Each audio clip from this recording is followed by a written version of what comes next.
So, madamo na kasi yung dito sa baba. Kailangan ng gapasin. Kung nakikita ninyo yung mga malalaking kahoy, pinaputol ko sa sinso. Wala kang makitang kahoy na malalaki dito, pinutol ko na. Yan, nakikita niyo yung putol na, naputol na siya. Pinasinso ko. Storbo lang kasi yun. Pagka kumapal siya, nakakalilim sa sa nyug, kaya sa saging. Dito ako magagapas niya, yung sa baba.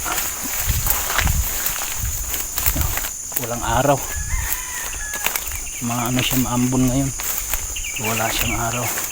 Makikita ninyo, puro kahoy yan na malalaki, pero ngayon wala na, pinutol ko na lang. Makikita mo lang saging tsaka nyug eh. Yan. Pagka bumaha dito, yan na dadalhin ng tubig yan papuntang dulo. Dito ako magkagapas. Yan, medyo madamo na. Hindi pa kasi bumaha eh. Pero pagka bumaha, namamatay kasi ito. Pero baka hindi bumaha,